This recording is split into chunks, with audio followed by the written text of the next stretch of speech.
start over again.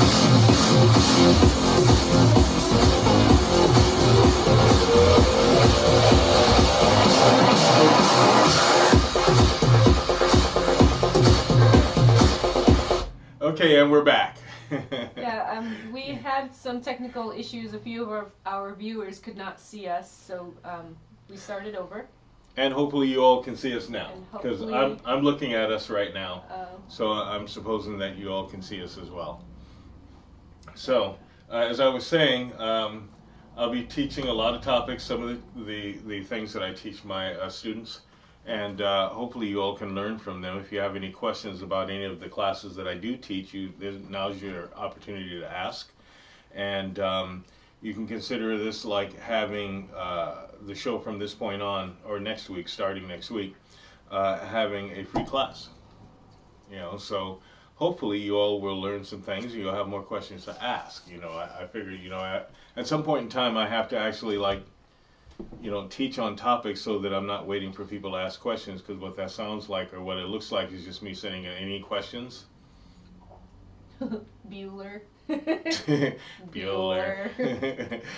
So since I'm not going to do that, now,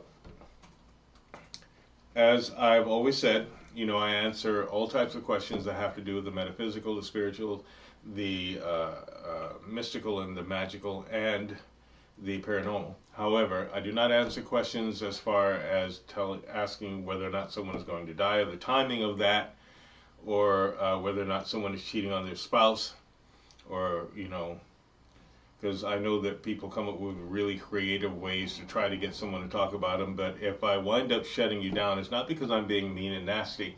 It just means that I've told you that I don't choose to talk about those things, nor am I going to answer questions about those things. So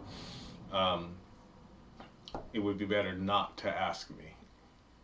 However, if you're talking about someone who's already left, or you need to recover from a previous marriage, or some type of relationship, I'd be more than happy to help you get through those things. Okay, so other than that, every question is fair game, as long as it has to do with these topics. For those of you that just tuned in, that is the metaphysical, the spiritual, the mystical, and the paranormal. I happen to coach a lot of groups and coach a lot of people that are into paranormal work, and I really appreciate those people, because what they do is help people to understand the nature of paranormality, to help them understand, no, it's not what you see on TV, it's not the Blair Witch Project, and it's not like TAPS. I know some people associated with TAPS, and they're pretty good people, but in truth, TAPS is not someone that I would actually look at and say you're legitimate paranormal investigators. I would say that you got a show based upon someone who thought that you were cool. But hey, if you like them, that's fine. What's the question? For those of, hold on, for everybody joining in again, this is episode 33, and tonight is May 14th. And we have a couple of questions. Wonderful. You have a couple of questions, Yeah. so we're going to get right to it. First one is from Donna. Hi, Donna. Hi, Donna. Hi, Donna. Yay. What? It's surround sound. Yeah. When Ahura performs a cleansing, does he do it to get rid of negative energy, or does he combine a cleansing with trying to help a spirit cross over? Thanks. Usually, both. To get rid of the negative energy, and in many cases to get rid of the negative entity if it's being negative. But I can also make a provision for that, to help that spirit go to where it is that they're supposed to go to. So both. If that spirit is open to it. Remember, just because they're spirits doesn't mean that they're going to go into the light or be willing to cross over to where it is that they want to go. More times than not, that spirit usually makes a choice not to go. And there's some extenuating circumstances in which they are trapped, they're caught, they're still attached, there's something that needs to be finished. But that whole, well, they've got unfinished work is really used way too much, because that's not the situation most of the time. Those are rare occurrences. But when you get one that's troublesome, usually that entity has made a choice to be that way. And those there's very little negotiating with, if any. Um, you'll give them the opportunity to do that, and they can ask for help just like anyone else, as long as they can have someone who's willing to listen to them ask for help, or be able to hear them ask for help, or understand that they do need help. But not all of them are looking for help. Believe it or not, there's some of them that are just nasty for no apparent reason, just because. There's some of them that have a valid reason for being nasty if they are that way. There's some that are perfectly happy exactly where they are. And it's not up to us to determine whether or not they would be better suited somewhere else, except for out of the home of people that they are harming. But in most cases, what I'll do is I'll get rid of the negativity, and find out why the negativity is there. And if it's because of a spirit, we deal with the spirit. We get to deal with the negativity, and if that spirit is just looking for a way across, we ask for a provision so that it can find its way home, or that someone can come for it, and they can be at the appointed time. Listen, we all assume that just because they're spirits, they know exactly where to go. That's not the case. We have to remember that the spiritual realm is 1,000 times bigger than this realm, than this physical realm. So we almost have to assume that they're going to need directions, and sometimes they'll get lost unless they are at an appointed time or appointed place, and they make the choice to go there. But think about it just for a second. You're without a body, and you're supposed to go to this place, and all you see is funny lights and funny beings all over the place, but you're supposed to understand. You're supposed to say, okay, well, obviously I'm supposed to go to this bus stop because there's the spiritual bus stop right over there. That's not really the case. Sometimes it's not so clear, and then they have to find their way. And a lot of them still have attachments to their humanity. And I have to say this, we have made some wonderful jumps in intelligence as human beings, but those jumps are little ones, tiny ones, because we don't understand that everything is relative, that all things are one. We're still working on that. We still believe that there are people who are an entirely different species from us just because they're a different color from us, or because they have blue eyes, or because they have green eyes, or maybe they're tall, maybe they're short. We find these differences and dwell on them like they're the actual reality of things. However, when you're dealing with a spirit, those things go away. And what you're left there is the pure essence of what it is that this being is. So perhaps at that point, when they're trying to get rid of all of that residual humanity, they still have some confusion, some programming. Like, well, if you didn't ask for directions when you're in a human form, you're probably going to try to not ask for directions when you're not in a human form for a while, until you finally, get it into your head. Or, if you got told as a Boy Scout, listen, if you get lost, be still. Don't go anywhere. Wait for someone to find you. And maybe as a spirit, that's not the correct course of action, but you still are hanging on to some of that human programming. So we always have to find a way, or at least be willing to make a provision for those that want a provision made. So in answer to your question, I deal with the negativity. I get rid of the negativity, but I also deal with the spirit. And if the spirit is being far too negative and just is unwilling to change, we get rid of that person. We send them someplace else. However, if they are willing, then we make a provision. So I hope that helps. There is also a request for you to share one of your favorite paranormal investigation experiences. I don't know. I have a lot of them. Who made that request? Guess. Donna. I think Donna wants me to run a church. I think we should just take Donna and her crew with us. Yeah, I we think do so. an investigation. Okay, well, let's see. Do you want one that was scary, Or do you want one that was interesting? Do you want one that was funny? Do you want one that was sad? Do you want one that was just kind of freaky or what? Okay, all right. Let's see. I always tell this one, so I'll tell this one.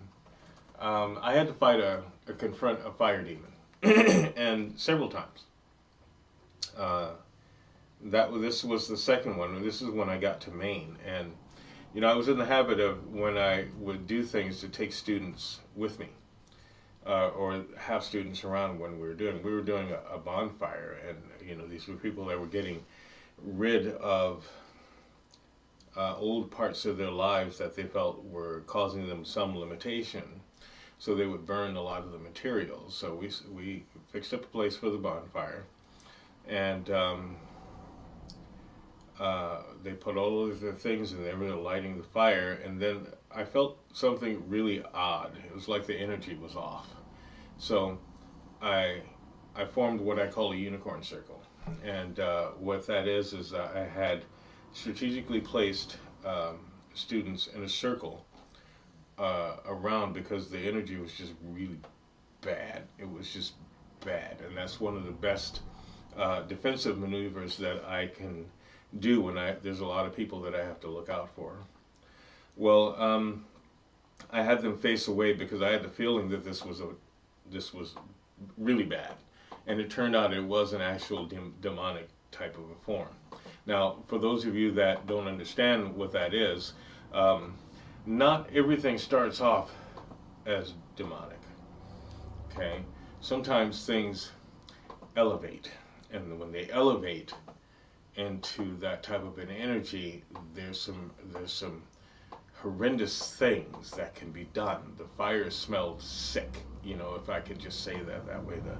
The place around the land felt sick. It just felt like nauseating, and it could have been any number of things that caused that.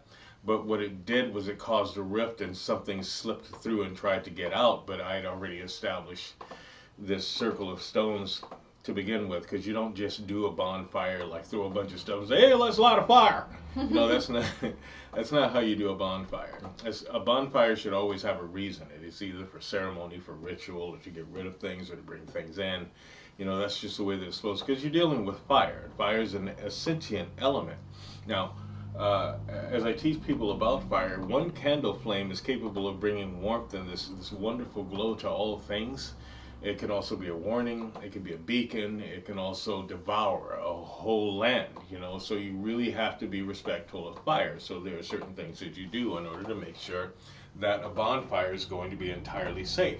Well, we did those things, and the moment that I felt this demonic presence and knew that it was there because I could see it, I made all of the students face away, even though they were in the unicorn circle, face away, because I didn't need any of them seeing it. Because the moment that they saw it, and if they couldn't handle it emotionally, if they did see something, it would cause a mental thing with them. And I've been in situations before where someone had a mental breakdown during a spiritual event. It is not pretty. My teacher used to call it space neuroses. And in this particular case, there are those who I knew could face it, that I had trained, but most of them just could not. And so I had a didgeridoo that I made of copper pipe, and I still have it. It's scorched.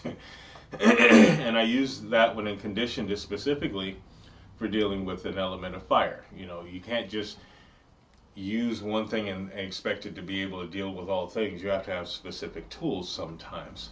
And I brought this, I had my didgeridoo with me, and I just thought, oh my goodness. And I really didn't feel like doing this, but I had to do it. So I went to battle. What that basically means is that I put myself right in the ring.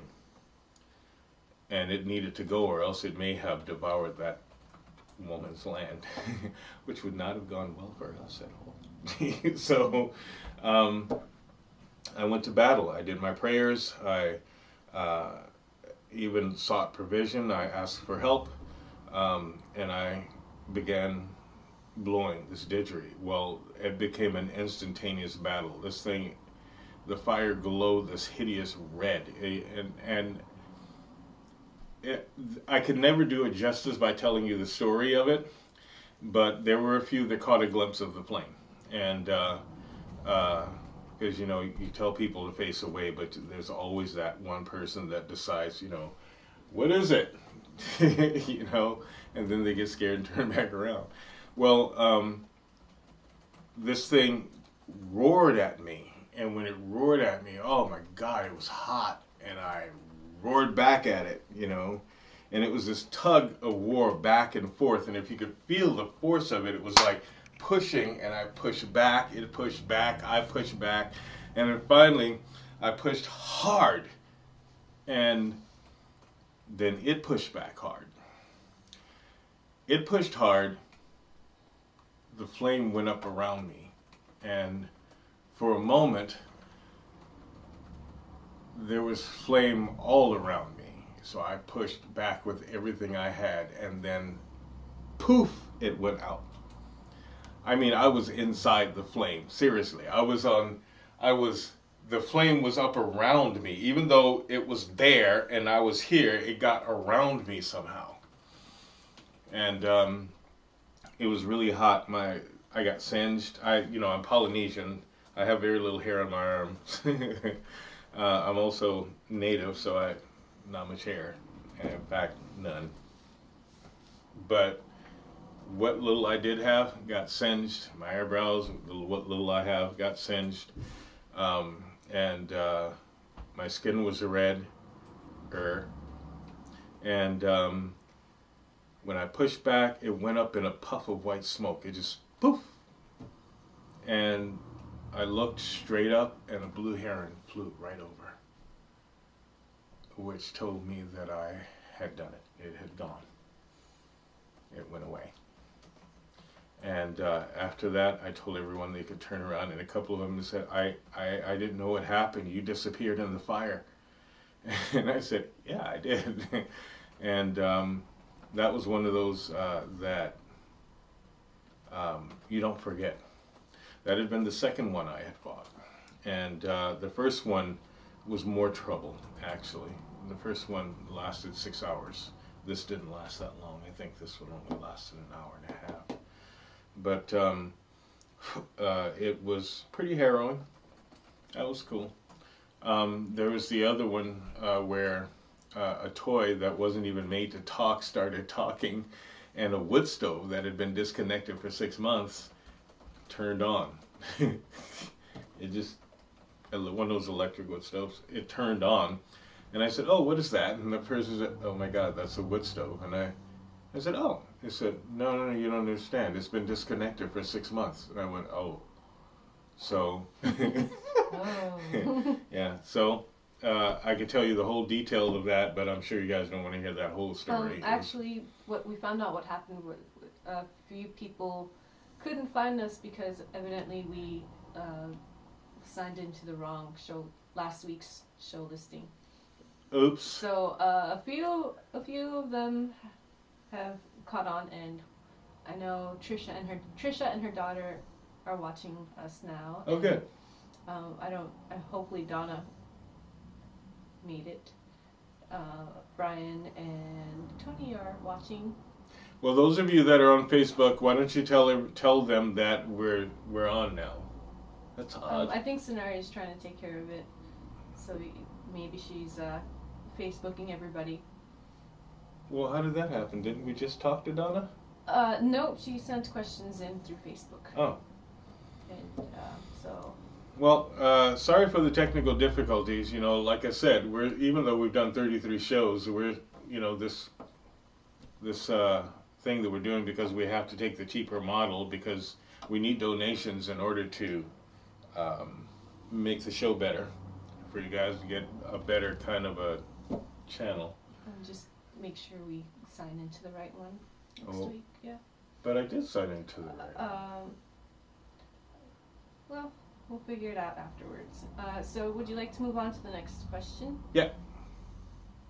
All right. This next question is from Brian Hernandez. He was wondering if you have ever heard about a channeler named Timothy Lewis Smith. The entity that Timothy Lewis Smith channeled went by the name of Tapas. And he was just wondering if you've ever heard of him, because he went to a service and it was pretty interesting, he says. No, I have not. Interesting, like how?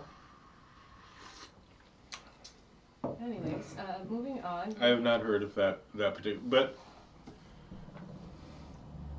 I don't. There are a lot of mediums. There are a lot of people that do work, and we don't always hear of each other.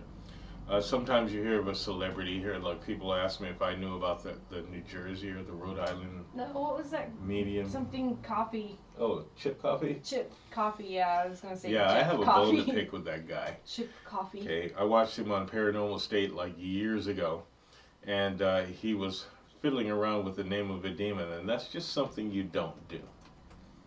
So, And and if he knew anything, he would know better. we have Seth and Bill Brock are also watching. What's up, Seth? Hey. How you doing? Hey, speaking, Seth Roberts, right? Yep. All right, listen.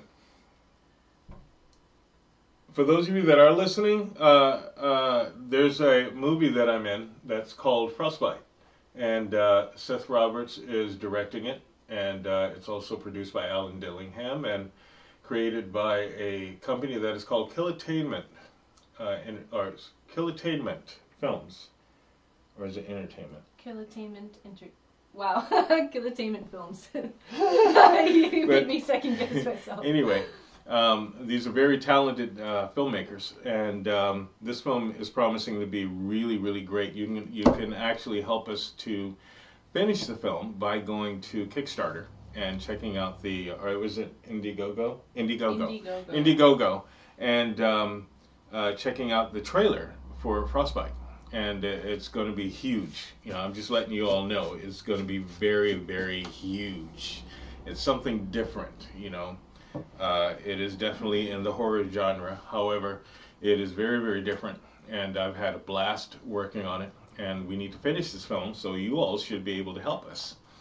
And I'd like to say that they also do a lot of other films. And if you go to the Killatainment part of Indiegogo, you'll probably get a lot more than what you think that you'll get. So they're very professional, very creative, very talented, and vets. Yep. And for more, they are veterans, for more, ladies and gentlemen. Therefore, you should help them. They helped you. Just thought I'd say that. All right. Well, all right. For more information, you can find them on Facebook, Killatainment Films, www.facebook.com/Killatainment Films, and all right. Yeah, you see, Seth, this is my daughter, and as you can see, yeah, she's quite feral, but that's okay. I keep her calm with my mysticism. Right. Thanks for listening in, you guys. Yeah. If you have any questions for me, please feel free to ask them. And I just thought I'd mention the film. And for those of you that don't know what that looks like, you turn around so everyone can see it. Okay. Behold. You should be able to see that on your little bitty screen. We're having like a Wayne's World episode here. Let's see. Whoa. Yeah, don't get too close. Whoa. That's right, Killatainment Films. Can you see Okay, that? that's good. Okay. Okay. All right. Now, what other questions do we have here? We have a question from Chow Chow. Ciao, ciao. Chow Chow. And Francesca, she's probably like, oh God. She says, hello, I had a question about a dream or experience that I had last night. I was listening to some Renaissance type music to go to sleep, and right in between the state of dreaming and waking, I saw what felt like myself, but with a different face, sitting on the edge of a stone well with a child around the age of 9 or 10 sitting on my lap. We were both in brilliant royal blue dresses with white lace collars and sleeves. Even when I opened my eyes, I could see the blue of the dresses like they were right in front of me. Do you have any idea what this could have been or means? Well, the significator here is the child, and it's also blue and white, which basically means that you're purifying yourself from being in an emotional state, which is actually good. Your feelings are high, but let me just say this to you, young lady. You're a little young to be thinking about children. So mind yourself, okay? Just a thought, but it looks as though you had a bit of a juxtaposition from maybe even a previous lifetime, but we don't have to follow that course right away. Blue, remember, if you refer to some of the things that I've already taught you, blue represents what? We're dealing with feelings, we're dealing with emotions and changing emotions. We're also dealing with vision, we're dealing with honor and honesty. So you have to look inside yourself and be honest with yourself. You're dealing with white, which means that you're in a state of liberation. You're also in a state of purification. So what I would do is start really finding how you benefited from going through some of the processes that you've gone through, that I have taught you, and what you've been through over the last year, and see that you're free from these things, and don't look for a reason to get yourself into something else that would bind you. By the way, it also talks about you finding a place that's going to be harmonious with you. I would seriously suggest that happening, okay? I know that you've been in flux with a job. Don't take something just because it's a job. Look for something that's actually going to help you, okay? Because if you get something that's just a job, you'll wind up being miserable, and you'll do anything to kind of sabotage yourself. So really look around for a job. And you can't just look for a job reading a paper or checking the internet. You actually have to go and ask. Okay? That's how you get some of the best jobs. All right. Hope that helps you out, young lady. By the way, tell Corey I said hi. Well, what do you got for me next? Well, let's see. Seth says, Kill Attainment and Ahura's performance is amazing. Thanks, Seth. You know, Paco Roberts. Yeah. It's really great when you have someone who is a good director that has you have shared some experience with, maybe not direct sharing experience, but kind of a peripheral experience. You get to know people when you're on the set of a movie, and you get to know their lives, you get to know what they're about, and it's the most interesting thing. The more that you get to know the director and the producers and the upper cast, or I call them the upper cast of the film, the more you want to perform well for them. The role that they wrote for me is just me. I'm being myself pretty much. Pretty much.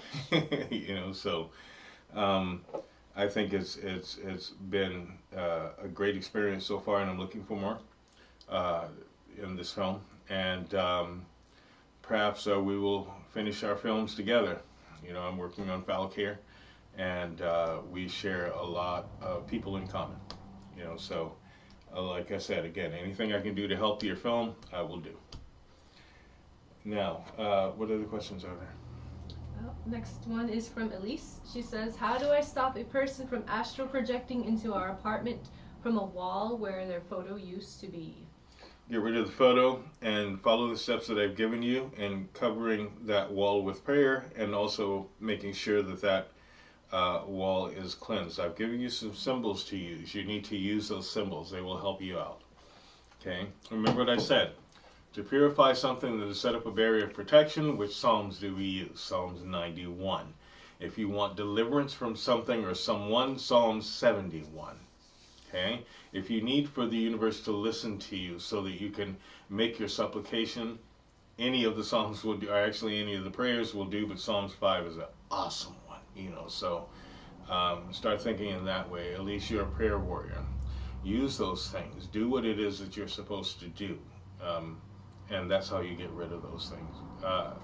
If you need a little kick, take perhaps 3 tablespoons of vinegar, clear vinegar, and 1 full tablespoon of salt. Make a paste of it, put it in a saucer, and sit it up high somewhere near that wall. It will cut the astral emanation by more than half. That should help you out. Awesome. Okay, what do you got for me now? We have next question is from Arlisha. She says, "Thanks for your advice last week on suppressing our talents. It really helped. What advice can you give me on moving into a new home? I would love to move into a home that is central, but also quiet, in a quiet area with nice neighbors. I have lots of problems with my current place, and I don't want to a repeat." Then I'm going to tell you a little bit like I told Francesca. Don't take something just because it's available. Decide on what it is that you want. Really think about what it is that you want and what it is that you need. This is one of those areas where you have to make your wants and your needs match. Okay? You need a home that you want to move into, but you don't want just any home. So write down maybe 10 things that you really want in a home. Be specific. Be specific as possible. And don't settle for anything less. Do you understand? We do this all the time. We always get told to lower our standards, or we get told to settle for something. But you know, if you really put your heart and then you back it with your mind into what it is that you're asking the universe for, you'll get it. It may take a little longer, but you'll get it. The last thing that you need to do is move from one area that you're unhappy with and go to another that you'll be unhappy with. Find what you want. Get what you need. Do you understand? Get rid of some of those old things in our minds. We get told, what was that one song? You can't always get what you want, but you get what you need. No, I don't buy that. Okay? I can get what I want, so long as I use common sense and my wants and my needs match. And you can do the exact same thing. All you have to do is really make it concrete for yourself. Remember, it's not just about thinking. It's not just about sitting and visualizing. You've got to actually do something to bring it into form. So write your things down that you're looking for. If that's not enough, draw a picture of it. You know, of what you think it might look like, and make all of those things in it, and list all those things that are in it. Make sure, because you'll get something, and according to the way that you do it, and according to your level of specificity, you will get what you've asked for. Okay, and you can look and say, well, I don't see how that works because I didn't get everything that I wanted. Well, you didn't ask for everything that you want. You know, you might have said, I want a new house, and I want that house to be big and nice. Well, you know, to a homeless person, any home is nice. Any house is nice. Okay? So you have to kind of think of it that way and say, well, instead of just saying, you know, I want a nice house, say I want a house that's this big, and it has this in it. The electricity works perfectly, the water works perfectly, the gas works perfectly if there is gas, the heat works perfectly. See, because if you forget something, you'll get all of these wonderful things, and then that one thing that you forgot to mention, or that 3 or 4 that you forgot to mention, will be malfunctioning. And then even if the home is really, really good, you didn't ask for a yard, so you can't really expect a yard, can you? You didn't ask for a parking lot or a place for you to actually have some level of activity, be able to invite people over. Instead, you moved into a place that was all nice on the inside, and then your neighbor's window is like this far away from you, so you can't really do much. So you really got to be specific about what it is that you want, and then don't take no from yourself for an answer. See, because it's not God that says no. We always like to say, well, God told me no and I have to accept that. That's not the way that it works. Listen, it's usually yourself that tells you no. Why? Because you think that you don't deserve something, or you think that you have to do something to make yourself qualified, or you believe that you have to earn something, in order for you to have a place to stay that's decent and safe and working without a bunch of holes in the roof, or the foundation is poor. We've been taught all manner of poison, and what we have to do is kind of get that poison out of ourselves. And You can use many, many methods to do that. There are rituals to do this, yeah. But you know, one of the best rituals that you can use is common sense. And all you really have to do is to apply that common sense to what it is that you want. If you don't understand what it would be like to have a house that is 5,000 square feet that costs like $300,000 and $400,000, then use your common sense. If your common sense and your faith level, we'll say that, if your faith level is only at maybe 250,000 or maybe 190,000 or something like that, use it. Don't look for, you know, some gigantic mansion that you know you're not going to be able to afford, because you're standing on shaky ground. Rather, do something at the level that you can and then work your way up, if that's what it takes. Now, you've already got a home. Now you want to move into a different home that's in a safer part of town, or a secure part of the neighborhood where you can actually relax a little bit. Then make that your primary objective. Make that your goal. Okay? She says, very funny, my neighbors are a huge problem. Haha, and I didn't ask because I've always had good neighbors. Lesson learned. Good. Use all of that and then make your wants and your needs match. Okay? It's a really good lesson. I know this firsthand because I've done this again and again. And then finally I said, okay, I didn't ask for this, probably because I forgot. So I'm not going to forget this time. I'm going to ask for this to happen. And I do ask for it to happen. And you get things a little better. We lived in this 2,500 square foot place, and it was really expensive to keep. It was beautiful. It had some severe problems, but it was great. I said, I want a brick home, and that's exactly Brick what I home got. with a certain plaque on the outside. And Yep, that's exactly what I got. I didn't even think about the other part. It was just really cool to have that place, But it was an old funeral home. It was awesome. yeah, but I liked that. It was. I didn't complain. Yeah, it was awesome. There were visitors there. There were lots of people There were who lived always there. lots of people You there. know, just very, very crowded. And the house lady, the matron of the house.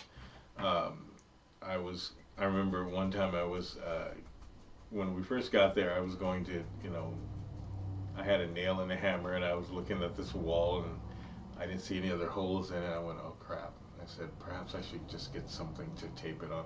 And this woman came up and says, are you going to put that picture there? And I said, well, I was thinking about it. She said, well, go ahead. I said, and I'm tapping the nail really easy. She said, well, you just go ahead and put the nail there. And I went, okay. Yeah. Those spirits were fun. We had the innkeeper. Oh, the innkeeper. There was an innkeeper there. There's a janitor and an innkeeper. Well, he was a groundskeeper. Groundskeeper, That's what he was. And he wore this really neat white brimmed kind of straw hat. He was really tall. And he carried tall. a broom all the time. He looked like Lurch from Yeah, the Addams he was Family. really tall. And what he would do is just look. He'd stand there, and he would meet you at the door, and he'd just look at you. And the first time I saw him, I was like, hello.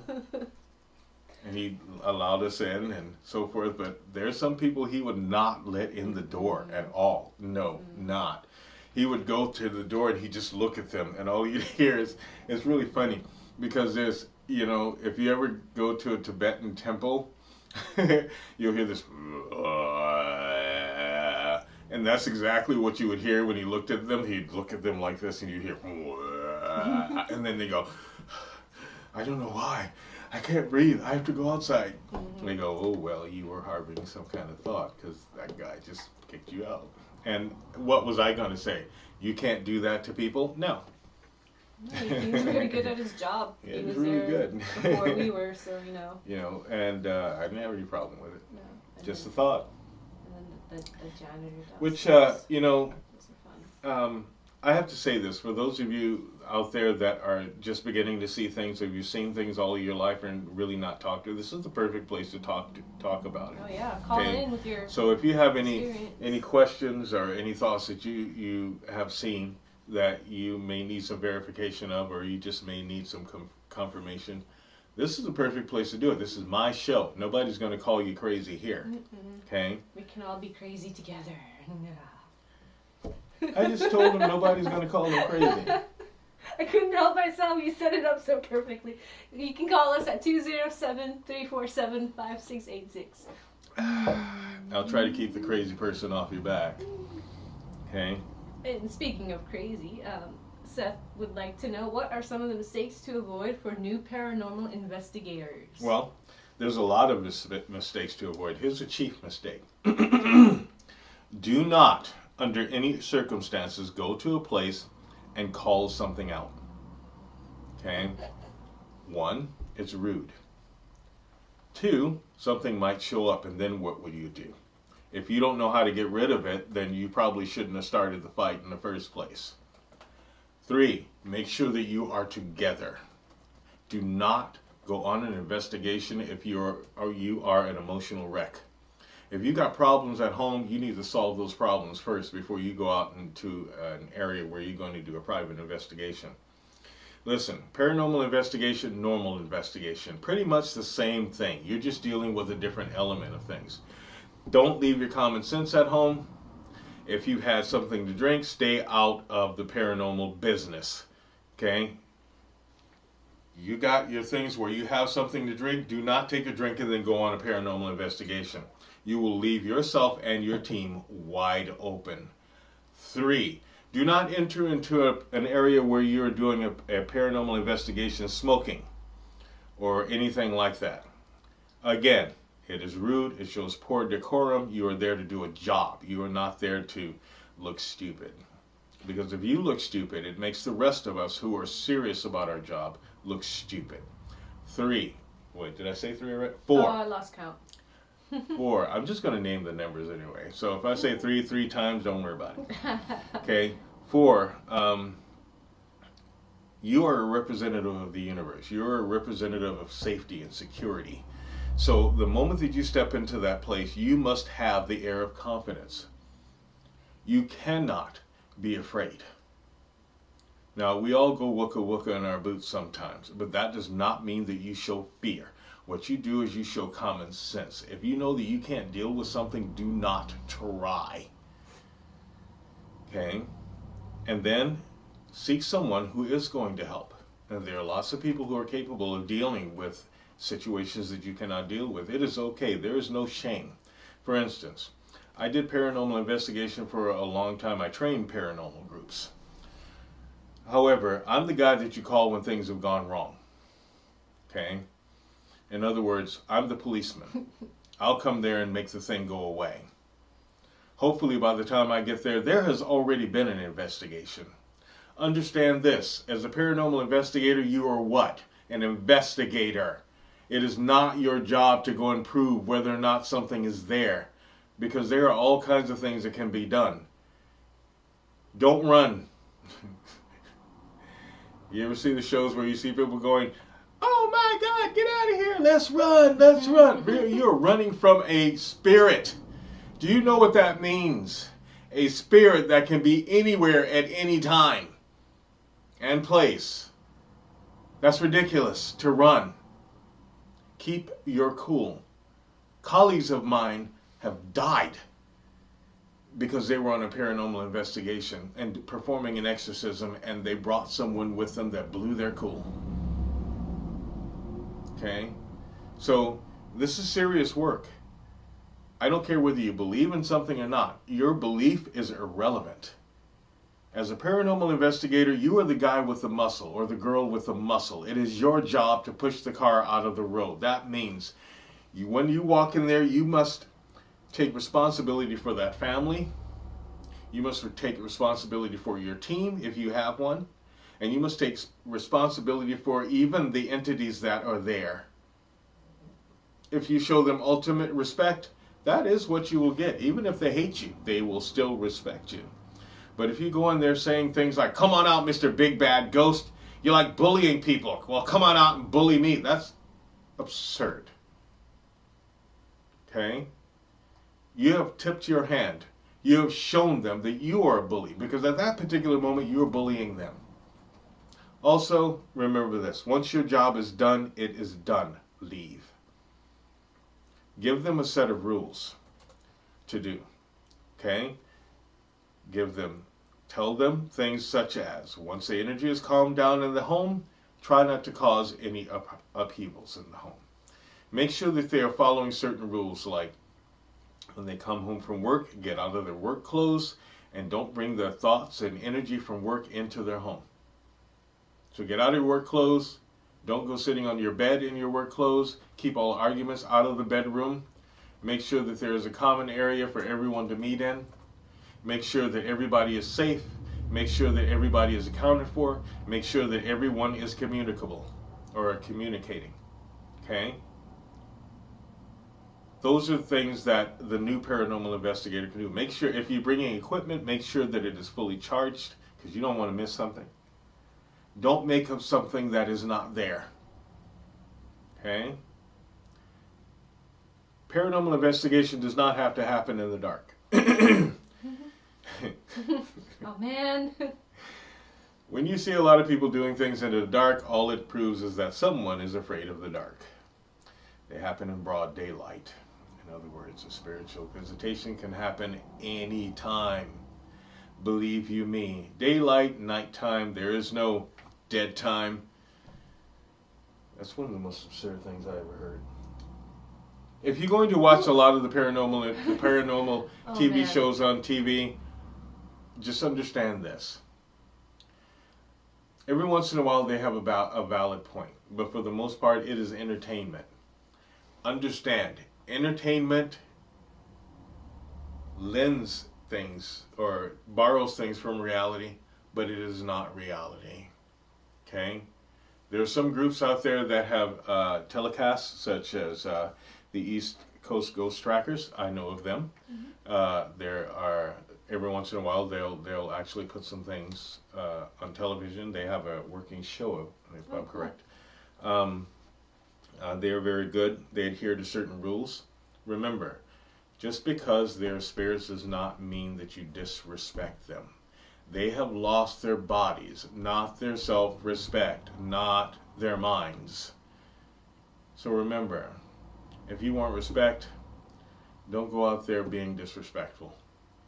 And don't start any mess. There won't be any. Another thing, be as ordered as you possibly can. Because if you are ordered, then you'll keep order around you. Your energy will be order. Okay. I hope that helps out. Also, learn some prayers. It is a very good idea to have at least one person in your group that knows some prayers. And I don't mean reading things from a Bible and then throwing the Bible at something. What I mean is learning some prayers. That means memorizing some prayers, understanding things that have to do with paranormality, to understand things about exorcism, to understand things about banishings, understand things about protection. Here's the one thing that you probably don't want to do. There's a difference between banishing something and protecting against it and binding. There are a lot of people who says, oh, I performed a binding spell. Well, that's great, but you know, it's your energy that you're binding with, which basically means that you bound that entity to you. Which means at some point in time, it's going to show up in your energy. It is better for you to banish and then protect. Remember that. Repeat this after me. Banish and then protect. Now, for those of you that have the type of experience that people like myself and people like Seth have, and other people that are out there, remember this. It is the same. It is the same. You get rid of the problem, and then you guard against the problem.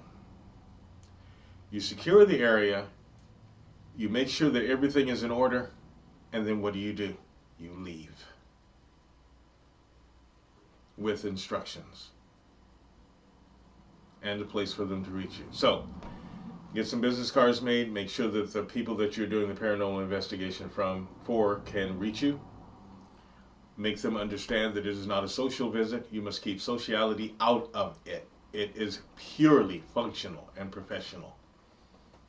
Okay, and then you're off to a good start. If you need training in this particular area, I do teach classes, and I would be more than happy to train you all as a group or individually. And for more information on our classes, you can visit our website www.unicorn-cove.com. That is correct. Or you could call us and set up an appointment for an interview for classes, and that's area code 207-347-5686. And for those of you that are paranormal groups, I do make special rates for practitioners. Yep. Okay, so I hope that helps you out. Yep. What other? We have a few responses. Okay. Let's see. Our Alicia was responding to our stories about the groundskeeper and the matron of our last house, and she said, "Wow, great story." Jason Steelman says, "I am crazy." Yes, we know. And he says, we have called Ahura on cases where a removal was needed, and the clients have always been pleased. Awesome. Thank you very much. Thanks. That's Jason Steelman. He's also a paranormal investigator. Yes. And has a group. Is that, what's the name of his group? One moment. You will have to tell us, Jason. Yes, tell us what the name of your group is, because I can't remember it ever. I'm sorry. And he wants to know, what if I wear my night clothes to work? That's not a good idea either. Look. What's that saying? Render unto Caesar what is Caesar's. Render unto God what is God's. Well, render into your night what is night clothes, and render what your work clothes are to work. Okay? Keep things separate. It'll help you out. It's the same thing, Jason. What are you asking me that? Okay, what else have we got? Oh, Maine Paranormal Society. Yes. Yeah, that's right. Thank Maine you. Paranormal Thank Society. you. Sorry, Maine Paranormal Society. Let's see. We have a question from Felicia Murray. She says, "I have a question. Could you tell me who or what I was in a past life?" Yes, in a reading. That will cost you $45 for 30 minutes. Or 15 minutes for $30. Yes. Those are a little more personal and in-depth, so Yeah. we can't really do that on this show. However, you can give us a call or send us a message on Facebook. And, alright.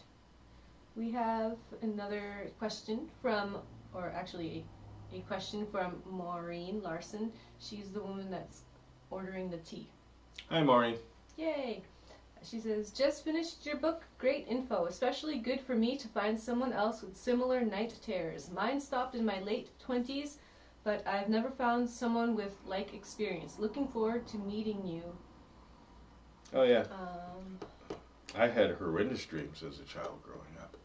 Horrendous. But they were a little more than dreams. You know, they were actual experiences. And once I learned to master them and learned to fight, they stopped. Not only did they stop, I could help other people with their dreams and help them to stop night terrors. It's just a combination is what it is. You have to teach a person to defend themselves. Hence, I learned what I could and still, learn what I can and teach on psychic self-defense. I have to say this everywhere. It's amazing this isn't taught in regular curriculum. It's just amazing that we don't teach children to defend themselves psychically. It's a travesty, actually. What we do is we give them pills and call them, say they have ADD, instead of understanding that their mind is very complex and able to do more than one thing at a time. And most of them don't want to sit in a classroom for 8 hours. Learning stuff that was like... 7 years ago. Yeah, like, seriously, Christopher Columbus did not discover America. That's the funny thing. So you see all these natives that are looking at Christopher Columbus discover them. That fool thought he was in, like, India or some other place, and the Chinese made it over for way before Columbus and did. the Germans made it, yeah, the Vikings made it over even before them. And the Spaniard, no, the other Spaniard. No, they made it later. No, made it later. Yeah. Who was But, that guy? The guy looking for the fountain of youth. That guy. um, That's how much I know. It'll come to me. Wait for it. Amazing.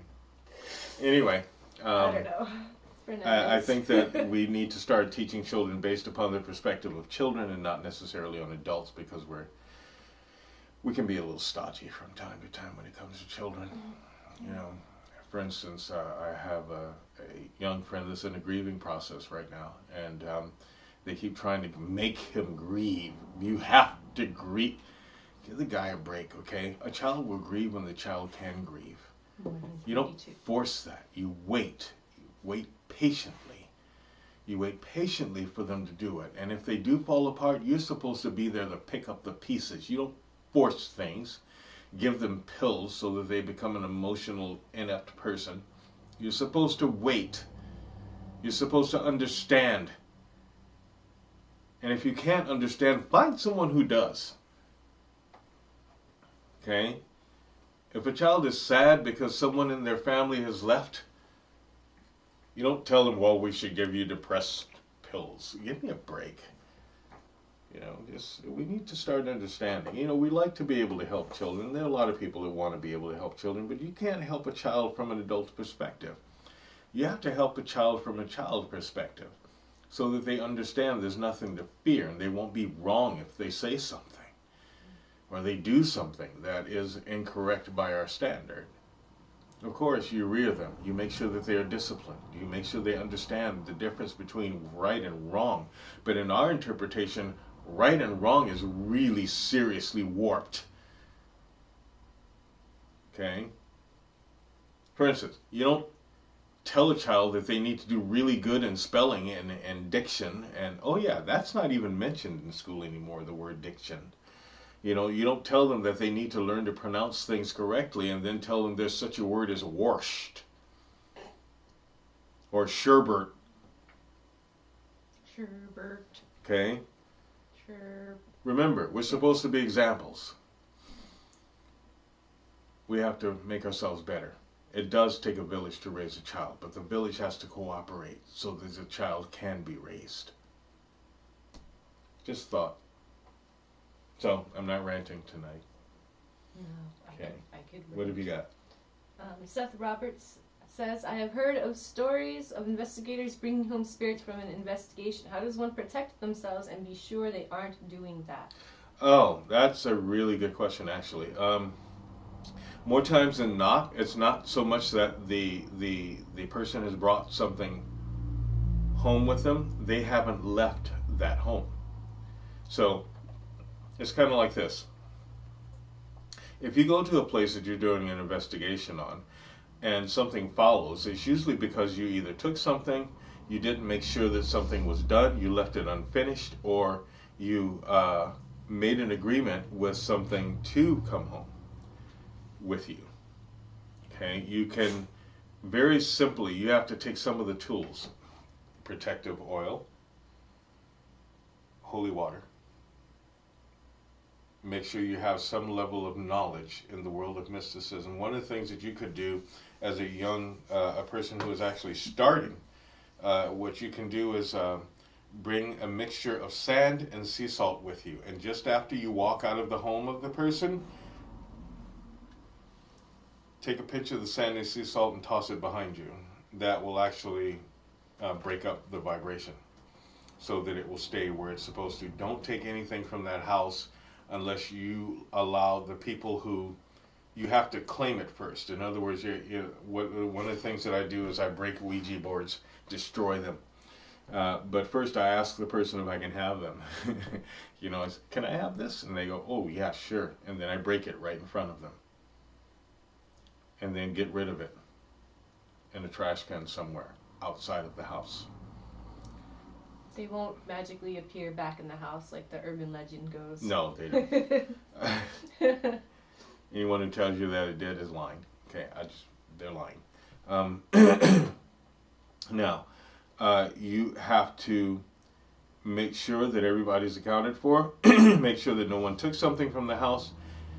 Make sure that you have an agreement with the custodian of the household See, because when you don't have an agreement with the custodian of the household, then you have impeded upon their world, the spirit world, these spirits' domicile. So they feel as though they can impede upon yours according to the rules of exchange that are set in place by the universe. They are very, very definite, and they're very, very very, very real. In other words, for everything that is given, there must be something given in return. For everything that is taken, there must be something taken in return. And if you are not the one who decides on that, then the universe will decide on that. So you have to be very, very clear. Okay, you have to say, okay, I'm taking this, so I need to make sure that I've given something in return. Once you do that, the way is clear. Okay? Or I'm giving you something, so you need to give me something in return. And this is where most paranormal investigators make their biggest mistake. You don't understand that rule. That rule is set in place, whether you believe in it or not, whether you like it or not, whether you agree with it or not. It is set in place. This is how it is. There is light and there is darkness, whether you like it or not. You breathe in and you breathe out, whether you like it or not. It is the way that certain things are.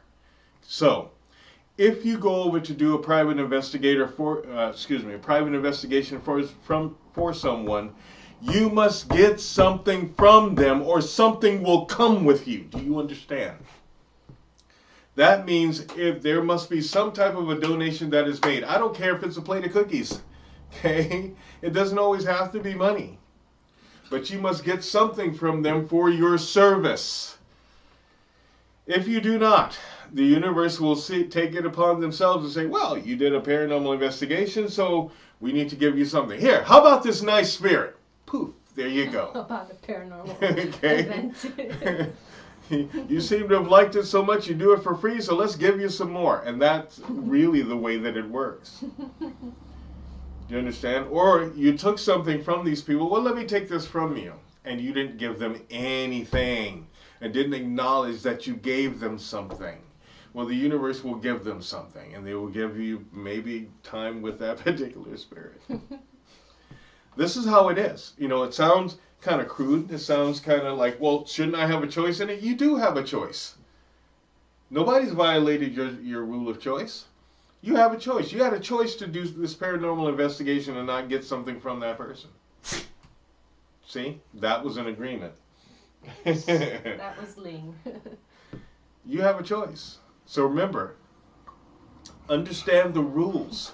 One of the key things that you have to learn about paranormal investigation is the rules. Just because you have a camera and you have one of those cheap little recording devices that picks up and you think that it means words does not make you a paranormal investigator. You have to understand the rules. Okay? And one of the biggest rules that haunts paranormal investigators is not understanding the rule of exchange. It is real. You do a service, you're supposed to get something back.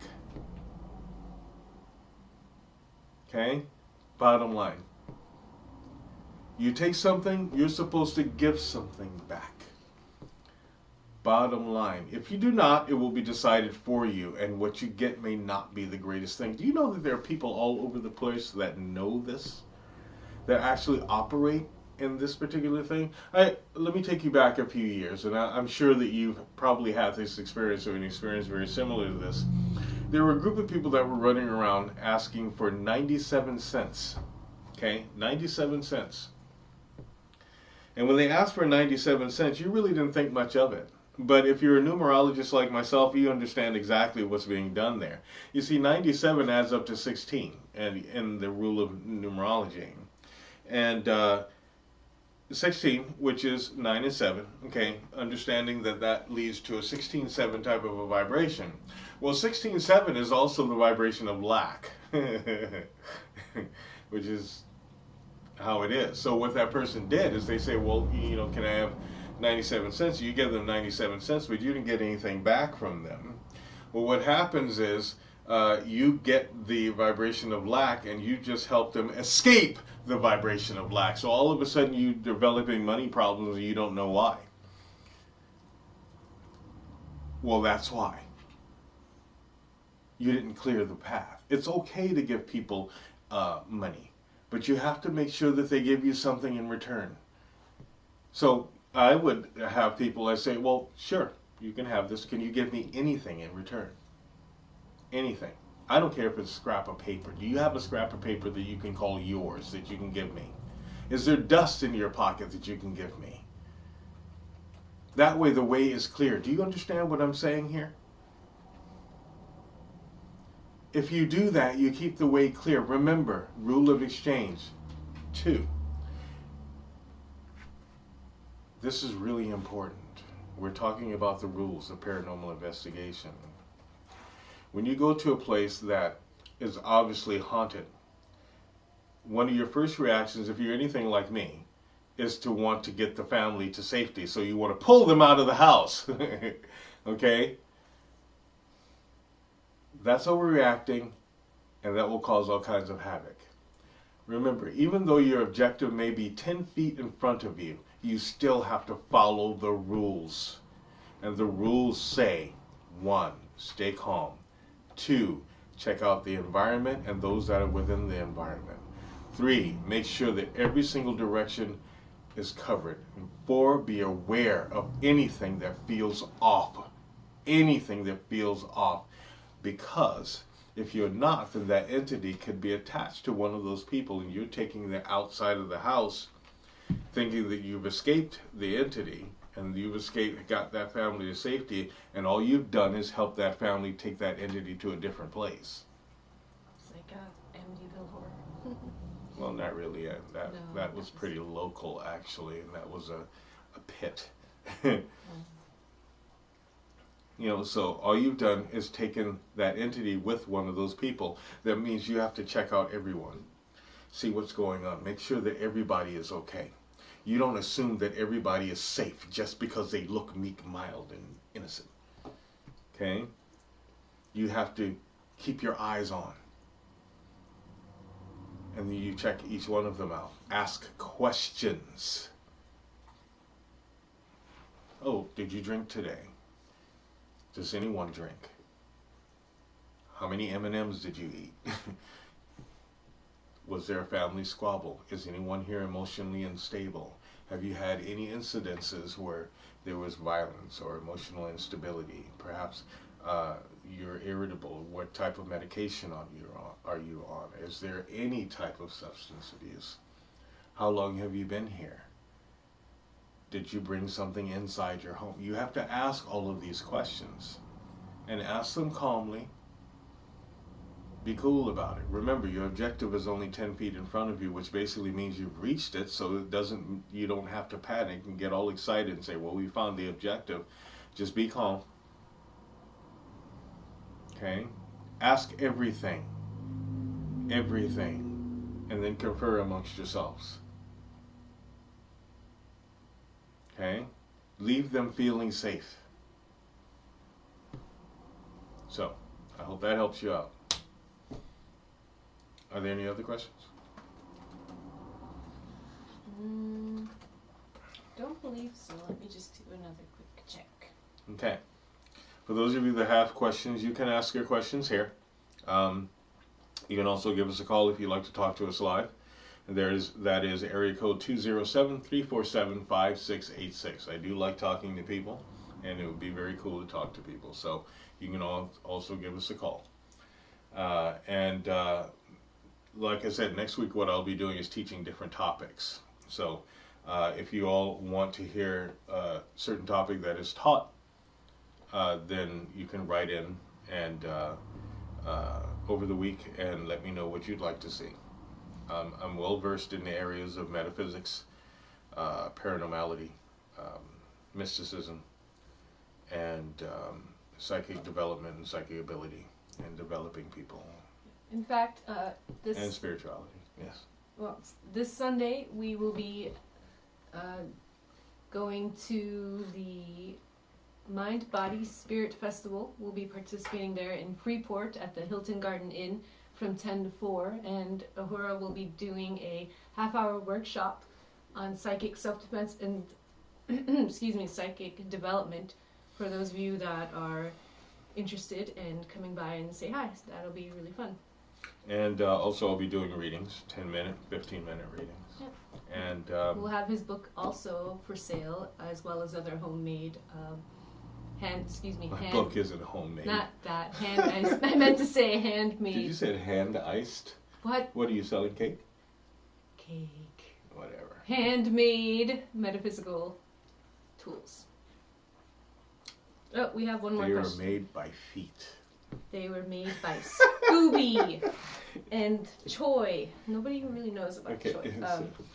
Choi is the ferret. And we have another question from Poco Roberts. Paco.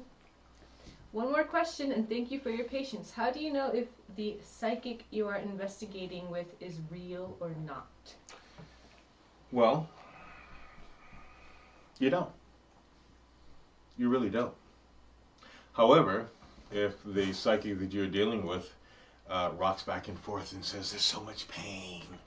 Oh. Or what was it if they talk like that little tiny lady from The Exorcist? Listen, everybody on this planet is psychic. What you want to know is whether or not you can depend upon the person that you have with you, or that is talking to you. If they come off as loony, that doesn't necessarily mean that they're not psychic. What that means is that they may not have a full grasp on what it is that they're seeing, or not be able to handle it. A person who is telepathic or psychic, I can tell you, is that we're usually pretty grounded. We know what we're saying, and we'll try to make you understand what they're saying. There is no test for psychism, even though there are a lot of people that like to believe that they can do that. And it's usually people who are not psychic that try to test psychic people, and that doesn't work. So here's something that you can decide on. When you're talking with that person, you're asking them to, maybe you can ask them, well, can you tell me a little bit about myself? It doesn't have to be necessarily things that, and I've heard someone say this and I thought it was rather ridiculous, but I'm just going to say this to give you a scenario. Where they say, well, can you tell me something I don't know about myself? That's ridiculous. Well, how would you know? You could, Wait. Sorry. Okay, what you can do is just say, how about you tell me something about myself? Now, usually a psychic can do pretty good on emanations. They can usually do energy emanations well, if they are psychic, and they'll give you something.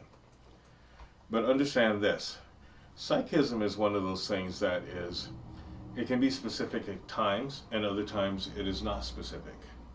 But when you're dealing with someone that is going to do a paranormal investigation with you, these are some of the clues that you can look for to tell you that this person really doesn't know what it is that they're talking about. When the person says something like, oh, it's a little girl, and she's in so much pain, that's drama. Okay? Seriously, drama. Now, if the psychic looks at you and says, this is someone that, and they're describing this person to you, and they're about describing this person to you, and they're making sense as to what it is that they're saying. If they can match something that actually happened in that place, and what they're saying to you correlates to what's going on in that place, and there are people who live there that can verify it, and say, okay, yeah, that did happen, then you've got yourself something to verify. You've got verifiable proof. It's real simple. Just and that's one of the things that I was looking to do. Is one of the things that I do is have take a person to a place that they've never been before, and say, tell me something about this place. What do you pick up here? And if they can do that, and they can pick up something about the place, it doesn't have to be a bunch of things, just something that correlates to something that happened there, then I know that I've got that particular person. I can usually tell just by their energy, but you know you've got something there. Let's see, you've been experiencing this, you've been experiencing this, and you've been experiencing that. Holy crap, how did you know that? Well, it's because they're psychic. Or because they're a telepath like myself. So usually we can pick up things automatically. And it's not to say that some people don't have that, moment of saying there's so much pain, there's so much blah, whatever. I'm not one of them. Okay, if someone is in pain there, I pick it up, but I don't sit there and rock back and forth and say, oh, she's in so much pain. You know what my job is? My job at that particular moment is to alleviate the pain. Get the car out of the road, not sit there and talk about the car, rocking back and forth like I'm some invalid. I have a gift. You're supposed to use that gift, not sit there and wallow in it. I have run up on people that were totally making stuff up about ghosts. I mean, totally making stuff up, and had a group of people with them, saying, oh my God, I can't believe that this person is actually seeing that. And I've walked up and said, they're not saying anything. That person, the Holy Ghost is over here watching you people, wondering why you're gathered around this person and that stupid mirror. So you'll come up in all kinds of situations, but the idea is not to prove or disprove whether or not someone is psychic. The idea is to find out whether or not they are psychic. So find out. Have them tell you what's going on there, if they can pick up anything, because sometimes they can, and that's just the way that it is. I mean, it's like this. Sometimes you have a good day, sometimes you don't have a good day. But if someone says they're psychic, okay, that's fine. At that point, I don't set out to prove it. I go, that's nice. I'm a telepath. I'm a little different. But when they're put on the job, if they're going with you and they say that they're psychic or sensitive, put them to work. Like if I told you that I'm a really good sniper, do you want me to talk about it or do you want to see me shoot? What do you got? Felicia Murray says, I know I had to tell my director of my team something something about a case we were doing and they only had the notes. Yeah. Well, if you have to tell them something, then tell them. Speak. What are you barking at? Knock it off. Okay, if you have something to say, then say it. If you are a person that is sensitive and you feel what you feel, or you see what you see, or you hear what you hear, even smell what you smell, or know it on the inside of you, then say it. Remember what I told you. Everybody on this planet is psychic. Some people get a little more, some people get a little less. But you can develop it. And there are ways to develop it. And those are the classes that I teach. Psychic development. I teach mutants. I am Professor X.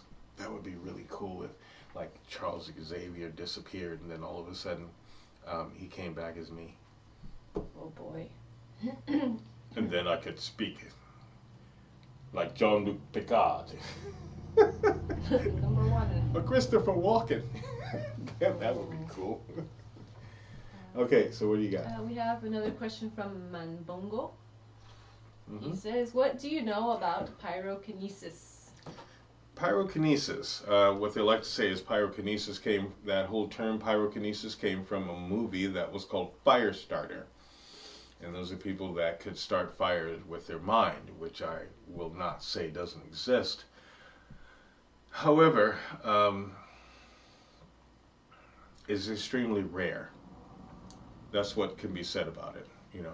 Some people can actually elevate their body heat to a degree that it heats the air up around them. That is less rare. There are people that can cause things to heat up. There are people who can actually influence fire, like myself, to a degree, small degree, but that would be a pyrokinetic. It's the same as a telekinetic, only with fire, which could be extremely useful or dangerous. But I will not say that there are not full-blown pyrokinetics. I will say that there are people who will not be termed as pyrokinetics. They're more like elemental, that have the ear of the element of fire, so to speak. There are people who have the ear of the element of wind that I know really well. Just thought that's all there is really to say about it. If you feel that you are pyrokinetic, that just because you love fire doesn't make you pyrokinetic. It means that you are drawn to fire, or you are fascinated by fire. You sense that there is a connection between you and fire. However, if you can't influence the fire, then you're not a pyrokinetic. Like I told you that everyone is a bit psychic. Everyone has a degree, to one degree or another, ability to influence the elements. But you have to find out which element there is. That doesn't mean that you're a firebender. Oh man, come on! I know exactly where you're going with that. I was just thinking. You know, but there are people that have some level of... Okay, put it this way. I have a really good connection with the wind. Okay, that's how I look at it. He wants to know if it has to do much with the sign of your birth. No, not at all. No. Birth sign is only what they've attributed to a certain sign. It doesn't necessarily mean that that is the element that controls or can be controlled by that sign. That's a good question. Mm-hmm. You'll have to find some other elements in you to decide whether or not you have a predilection for influencing fire or any other element. But then there are other elements besides the basic 5 that we know of. My chief elements are wind and electricity. That's a long story, but there are people who have verified my relationship with them both. He says, "Thank you. If anything, I've had random experiences when I've seen my own aura and it seemed like a fume of gas or smoke coming off my arm. I've also had..." That's the etheric body. He says, "I've also had an affinity for fires other than just in attraction." Okay, good. Then what I might suggest that you do is to develop that to see exactly where you can take it. I've had to train people who had the element of fire before, and it is always very interesting to watch that happen. If you don't train it at some point in time, it will, and you have it, it will react. I can tell you that much. And then there's a way to get it to settle down, because it can be rather catastrophic, annoying, if you don't get a handle on it. If you have something, you have to look at it like an animal, okay? You discipline an animal. If you don't discipline an animal, it will do whatever it wants to. And more times than not, if you've grown up with an animal, it probably listens to you because it likes you. And at some point in time, you'll have to address the discipline factor. So, when you're ready for training, I'm here. Yeah, he says, "I was curious about my connection to it." Yeah. Well, be more than curious, be interested. Do as much research as you possibly can to see if a lot of what is out there connects to you. And then get about training it. All right, what else have we got? We just have another comment. Felicia Murray says, in regards to her telling the director of their team about a case that they were doing, she says that was the way she proved she was no fake. The way that you had suggested and said. It's real easy. I mean, what the last thing that you want to do, however, is put a psychic on the spot. Because If you put me on the spot, I'm liable to tell you something you don't want to hear.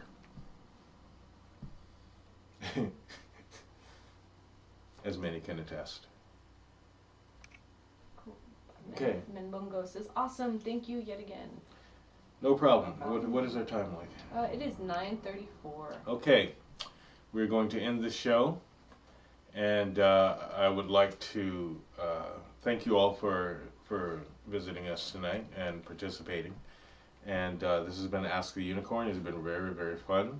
And we're looking forward to next week's show. Remember, I'll be doing readings and doing a short workshop on psychic self-defense and psychic development at the Mind, Body, and Spirit Festival in Freeport. And that's on Sunday. I hope to see some of you that are here in Maine there. And it promises to be a very, very good event. It's from 10 to 4. The workshop is at 3. And it is at the Hilton Garden Inn in Freeport. Come by and say hello. Hey, Seth, if you're still listening or looking. I think so. Check that out. That's my GoPro. Over there is my NEX VG30H. Definitely a Sony guy. Except for the GoPro. Sony has one like it, but I don't think it's as good. That's just me, though. Alright. Alright. You all have a wonderful evening. Thank you once again for joining us on Ask the Unicorn. See you all next week. Have a wonderful weekend. If you have any questions, remember to write them down, okay? And ask your friends to watch. See you soon. Good night.